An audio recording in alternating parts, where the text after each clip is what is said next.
마가복음 9장 14절부터 29절까지 말씀을 함께 읽겠습니다. 이에 그들이 제자들에게 와서 보니 큰 무리가 그들을 둘러싸고 서기관들이 그들과 더불어 변론하고 있더라. 온 무리가 곧 예수를 보고 매우 놀라며 달려와 문안하거늘 예수께서 물으시되 너희가 무엇을 그들과 변론하느냐? 무리 중에 하나가 대답하되 선생님, 말 못하게 귀신 들린 내 아들을 선생님께 데려왔나이다. 귀신이 어디 있어든지 그를 잡으면 거꾸러져 거품을 흘리며 이를 갈며 그리고 파리에 지는지라. 내가 선생님의 제자들에게 내쫓아 달라 하였으나 그들이 능히 하지 못하더이다. 대답하여 이르시되 믿음이 없는 세대여, 내가 얼마나 너희와 함께 있으며 얼마나 너희에게 참으리요. 그를 내게로 데려오라 하시매 이에 데리고 오니 귀신이 예수를 보고 곧 그 아이로 심히 경련을 일으키게 하는지라. 그가 땅에 엎드러져 구르며 거품을 흘리더라. 예수께서 그 아버지에게 물으시되 언제부터 이렇게 되었느냐 하시니 이르되 어릴 때부터니이다. 귀신이 그를 죽이려고 불과 물에 자주 던졌나이다. 그러나 무엇을 하실 수 있거든 우리를 불쌍히 여기사 도와주옵소서. 예수께서 이르시되 할 수 있거든이 무슨 말이냐? 믿는 자에게는 능히 하지 못할 일이 없느니라 하시니 곧 그 아이의 아버지가 소리를 질러 이르되 내가 믿나이다. 나의 믿음 없는 것을 도와주소서 하더라. 예수께서 무리가 달려와 모이는 것을 보시고 그 더러운 귀신을 꾸짖어 이르시되 말 못하고 못 듣는 귀신아, 내가 네게 명하노니 그 아이에게서 나오고 다시 들어가지 말라 하시매 귀신이 소리 지르며 아이로 심히 경련을 일으키게 하고 나가니 그 아이가 죽은 것 같이 되어 많은 사람이 말하기를 죽었다 하나 예수께서 그 손을 잡아 일으키시니 이에 일어서니라. 집에 들어가심에 제자들이 조용히 묻자오되 우리는 어찌하여 능히 그 귀신을 쫓아내지 못하였나이까? 이르시되 기도 외에 다른 것으로는 이런 종류가 나갈 수 없느니라 하시니라. 아멘. 어제와 오늘 말씀을 묵상하다가 대학생 때 선교단체에서 여름 수련회를 갔던 기억이 났습니다. 처음에는 학생으로 참석했고 그 후에는 간사로 몇 년 동안 빠지지 않고 참석했었습니다. 4박 5일 동안 하는 수련회였는데 은혜가 참 많았던 수련회였습니다. 언제였는지 잘 모르겠지만 한 번은 수련회를 마치고 돌아오면서 이런 생각을 했던 기억이 납니다. 이제 내려가면 정말 잘 살 수 있을 것 같다. 더 이상 죄의 유혹에 넘어지지도 않고 하나님의 말씀대로 잘 살 수 있을 것 같다. 그 순간만큼은 하나님의 은혜가 충만하여서 세상이 조금도 두렵지 않게 느껴졌습니다. 세상과 맞짱 뜰 수 있을 것 같은 그런 마음이 들었습니다. 세상아, 거기 딱 기다려. 내가 간다. 이런 마음으로 집으로 돌아왔던 것 같습니다. 그렇게 잘 살았을까요? 그랬으면 참 좋았을 텐데 하는 생각이 듭니다. 어제 본문과 오늘 본문에서의 변화산 위와 아래의 제자들의 서로 상반된 모습이 저의 모습이며 우리의 모습이 아닐까 싶습니다. 어제 말씀에서 변화산 위의 제자들은 하나님의 영광에 둘러싸여 있었습니다. 베드로가 자기도 모르게 여기가 좋사오니 초막셋을 짓고 영원히 거하고 싶다라고 고백할 만큼 하나님 나라의 황홀한 신비를 맛보았습니다. 그런데 오늘 본문에서 산 아래의 제자들은 어린아이를 고통스럽게 만드는 조무래기 귀신조차도 상대하지 못하고 쩔쩔매고 있었습니다. 산 위와 산 아래가 극과 극으로 대조되는 모습을 보여주고 있습니다. 저는 이것이 우리 그리스도인이 살아가는 삶의 현실이며 영적인 현실이 아닐까 하는 생각이 들었습니다. 어제와 오늘 본문의 변화산 위와 아래의 모습이 이 세상을 살아가는 모든 그리스도인의 한 주간의 삶의 모습이 아닐까 이런 생각이 듭니다. 매 주일 아침이면 우리는 교회라는 변화산 위로 올라가 하나님을 예배합니다. 때론 잘 의식하지 못하더라도 예배 가운데 임재하시는 하나님의 영광에 둘러싸이게 됩니다. 지쳤던 영혼, 상한 마음이 하나님의 은혜로 회복되고 치유되는 영적인 신비를 맛보게 됩니다. 늘 그런 것은 아니지만 베드로처럼 여기가 좋사오니 초막셋을 짓고 여기 거하고 싶다는 마음이 듭니다. 다르게 말하면 이 세상이라는 치열한 삶의 현실로 다시 안 돌아가고 싶은 마음이 듭니다. 또 한 주간을 또 세상 속에 들어가서 살아가야 하는 그런 현실을 쪽으로 돌아가고 싶지 않다, 이런 생각이 들 때가 있습니다. 제가 아주 가까운 뒷산을 등산을 하는데 산 중턱 정자에서 제가 사는 동네와 그 너머 진해 앞바다를 보면서 시간 가는 줄 모르고 하염없이 앉아 있을 때가 있습니다. 여기 좀 더 오래 머물고 싶은 마음이 들 때가 있습니다. 산 아래에서 분주하게 오가는 사람들과 자동차를 보면서 저 속에서 내가 살고 있구나, 이런 생각을 하면서 저 속으로 다시 안 들어가고 싶다, 이런 생각이 들 때가 있습니다. 그래도 거기로 내려가야만 합니다. 거기가 바로 제가 살아가야 하는 삶의 현실이기 때문에 그렇습니다. 원하든 원치 않든, 좋든 싫든 우리의 가정과 학교와 직장과 이웃들이 살아가는 삶의 현실 속으로 들어가야만 합니다. 변화산 위에 초막셋을 짓고 거기 거할 수 없는 이유가 이 때문입니다. 산 아래 죄악으로 가득한 세상 속에서 고통하는 우리의 가족들, 우리의 자녀들, 부모, 형제와 이웃들, 그리고 온 땅과 열방에 잃어버린 영혼들이 우리를 기다리고 있기 때문입니다. 사단의 권세 아래 고통받는 영혼들 가운데 들어가서 하나님의 백성으로 살아가는 것이 우리의 부르심이기 때문입니다. 그 속에서 자기를 부인하고 자기 십자가를 지고 예수님을 따르는 삶을 살아야 하는 것입니다. 제자의 삶을 통해 이 땅에 하나님 나라를 이루어 가야 하는 것이죠. 이 사실을 깨달은 믿음의 사람이 이렇게 찬양했습니다. 우리가 앞서 찬송했던 찬송가 442장 3절 가사를 보면 밤 깊도록 동산 안에 주와 함께 있으려 하나 괴로운 세상에 할 일 많아서 날 가라 명하신다. 주님께서 우리를 이 괴로운 세상 속으로 보내셨기에 교회에 모여서 우리끼리 좋은 종교 생활을 하는 것이 아니라 죄와 사망의 악한 권세가 들끓는 산 아래 세상 속으로 들어가 치열한 삶의 현실 속에서 한 주간의 삶을 그리스도인답게 살아내야 하는 것입니다. 그것이 바로 신앙생활인 것입니다.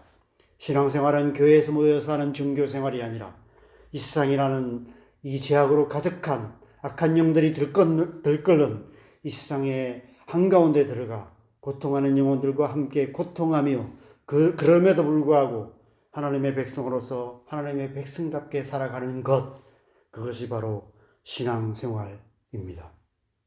어떻게 살아야 할까요?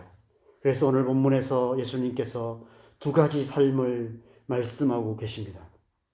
먼저는 귀신 들린 아들을 데리고 온 아버지가 예수님께 무엇을 하실 수 있거든 우리를 불쌍히 여기사 도와주옵소서라고 간구하자 23절에서 예수님께서 이렇게 대답하십니다. 할 수 있거든이 무슨 말이냐? 믿는 자에게는 능히 하지 못할 일이 없느니라. 바로 믿음의 삶을 살아야 할 것을 말씀하시는 것입니다. 그리스도인의 삶은 믿음의 삶입니다. 우리가 이 세상 속에서 그리스도인답게 살기 위해서는 날마다 순간마다 믿음으로 살아가야 합니다. 살아계신 하나님, 전능하신 하나님, 능치 못하실 일이 없으신 창조주 하나님을 믿는 믿음으로 그 하나님께서 언제나 우리와 함께 하신다는 사실을 굳게 믿고 이 세상을 이기는 삶을 살아가야 합니다. 요한일서 5장 4절에서 5절에 사도 요한이 이렇게 담대하게 선포하고 있습니다. 무릇 하나님께로부터 난 자마다 세상을 이기느니라. 세상을 이기는 승리는 이것이니 우리의 믿음이니라. 예수께서 하나님의 아들이심을 믿는 자가 아니면 세상을 이기는 자가 누구냐. 이 사도 요한의 선포처럼 그리스도인은 믿음으로 세상을 이기는 자입니다. 세상을 이기는 믿음으로 살아가는 삶, 믿음의 삶을 살아가야 하는 것이죠. 그렇다면 어떻게 믿음이 세상을 이길 수 있을까요? 믿음으로 세상을 이기는 역사가 어떻게 일어날 수 있을까요? 그 다음에 하신 예수님의 말씀에서 답을 찾을 수 있습니다. 28절에 보면 제자들과 함께 집에 들어가서 갈 때 제자들이 예수님께 묻습니다. 우리는 어찌하여 능히 그 귀신을 쫓아내지 못하였나이까? 그러자 29절에 예수님께서 이렇게 대답하시죠. 기도 외에 다른 것으로는 이런 종류가 나갈 수 없느니라. 바로 기도하는 삶을 살아야 한다. 기도하는 삶에 대해서 말씀하고 계십니다. 예수님께서 지금 믿음의 삶과 기도의 삶 두 가지를 말씀하시고 그것이 바로 세상을 이기는 삶이다라고 말씀하고 계십니다. 그런데 사실 믿음과 기도는 뗄래야 뗄 수 없는 관계에 있습니다. 믿음의 삶은 기도의 삶입니다. 믿음은 기도를 통해서 나타납니다. 믿음이 어떻게 세상을 이기는 능력으로 나타날 수 있습니까? 기도를 통해서입니다. 믿음으로 기도할 때 하나님의 능력이 나타나게 되고 능히 귀신을 쫓아내며 능히 세상을 이길 수 있게 되는 것입니다. 우리의 기도를 통해서 하나님의 능력이 세상을 이기게 하시는 것입니다. 그래서 우리는 믿음으로 기도해야 합니다. 믿는 자는 기도하게 됩니다. 반대로 말하면 우리가 기도하지 않는 이유는 믿음이 없기 때문입니다. 우리의 기도를 들으시는 하나님의 존재에 대한 믿음도 희미하고 하나님께서 우리의 기도에 귀 기울여 응답하시고 우리의 기도를 들어주시는 신실하신 분이시라는 믿음도 희박합니다. 그 하나님을 믿지 못하기 때문에 그 하나님 앞에 나가지 않고 그 하나님 앞에 기도하지 않는 것입니다. 기도하지만 믿음으로 기도하지 않습니다. 단지 기도의 행위를 하는 종교적인 행위, 그냥 기도에 참석하는 정도에 불과합니다. 기도하면서도 기도를 믿지 않습니다. 하나님께서 기도를 들으실 거라는, 응답해 주실 거라는 믿음이 없기 때문에 기도를 시작은 하지만 기도를 마치지는 않습니다. 끝까지 기도하지 않습니다. 응답받을 때까지 기도하지 않습니다. 믿음으로 기도하지 않기에 기도 응답을 받지 못하고 기도 응답을 받지 못하기에 아무런 능력이 없는 무기력한 그리스도인, 무능력한 교회가 될 수밖에 없는 것입니다. 여러분, 하나님께서 왜 우리를 이 세상 속으로 보내셨을까요? 살아계신 하나님, 전능하신 하나님, 우리의 기도를 들으시고 응답하시는 하나님을 믿는 믿음으로 이 세상 속으로 들어가서 거기서 기도하게 하시기 위함이 아닐까 생각합니다. 믿음의 기도로 이 세상을 하나님 나라로 만들어 가게 하시기 위함이 아닐까 생각합니다. 저는 그것이 우리 그리스도인들이 이 세상 속으로 들어가야 하는 이유이며 그것이 모든 그리스도인의 사명이며 모든 교회의 사명이라고 믿습니다. 믿음으로 기도하는 삶, 믿음의 기도로 이 땅 가운데 하나님 나라를 이루어가는 삶, 그것이 그리스도인의 삶이며 그것이 교회의 사명인 줄 믿습니다. 그래서 우리가 이렇게 새벽에 하나님 앞에 나와 기도하는 것 아니겠습니까? 이 새벽 시간이 믿음으로 기도하는 시간 되시기 바랍니다. 믿음의 기도로 세상을 이기는 능력 있는 시간 되시기 바랍니다. 나아가 가정에서, 직장에서, 이웃들 가운데 살아가는 오늘 하루 모든 삶, 삶의 순간순간이 믿음의 기도로 세상을 이기는 능력 있는 삶 되시기 바랍니다. 그래서 쉬지 말고 기도하라 라고 말씀하고 있습니다. 언제 어디서 무엇을 하든지 믿음의 기도로 살아가야 하는 것입니다. 어쩌면 우리가 살아가는 삶의 순간순간마다 우리가 보고 듣고 우리가 만나는 모든 사람들 속에서 우리가 무엇을 위해서 기도해야 할지를 보고 기도 제목을 찾고 그것을 위해서 기도하며 살아가는 삶, 그런 삶을 말씀하시는 것이 아닐까 생각합니다. 그렇게 살아가는 것이 진정한 신앙생활이고, 그렇게 살아갈 때 하나님께서 우리의 믿음의 기도를 들으시고 우리의 기도에 응답하심으로 말미암아 우리가 살아가는 삶의 현장 속에 하나님 나라가 이루어지게 될 줄 믿습니다. 믿음의 기도로 내가 서 있는 그 땅, 내가 살아가는 이 세상, 내가 만나는 모든 사람들 안에 하나님 나라를 이루어가는 저와 여러분 되시기를 주님의 이름으로 간절히 축원합니다. 오늘 하루도 그렇게 살아가는 저와 여러분 되시기 바랍니다. 우리 함께 기도하겠습니다. 여러분, 그리스도인으로 그리스도인답게 살아가는 것은 삶의 모든 순간순간마다 믿음으로 기도하는 삶인 것 같습니다. 우리의 삶 속에 우리가 개인적으로 당한 어려움도 있고, 또 우리가 만나는 사람들 속에서 겪는 어려움도 있습니다.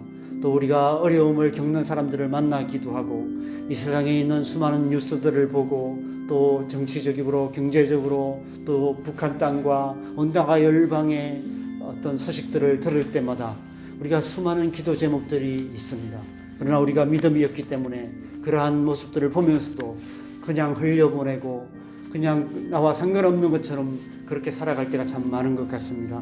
수많은 기도 제목들이 있지만 우리가 믿음이 없기 때문에 그 기도 제목들을 붙들고 기도하지 않기 때문에 하나님의 능력이 나타나지 못하는 그런 삶을 우리가 살아가고 있는 것은 아닌가, 이런 생각을 해보게 됩니다. 우리 안에 믿음 주셔서 믿음의 기도로 하나님 나라를 이루어가는 그런 삶 살기로 다시 한번 결단하고, 오늘 하루도 그렇게 살아가는 삶을 통해서 하나님 나라를 이루어가는 그런 삶, 우리가 살아가는 가정에서, 직장에서, 이웃들 가운데서 하나님의 뜻을 이루어가는 그런 삶 살아갈 수 있도록 우리 하나님 믿음 더하여 주시고, 기도하는 삶 살아갈 수 있도록 은혜 더하여 주시도록 함께 기도하겠습니다. 기도하십시다.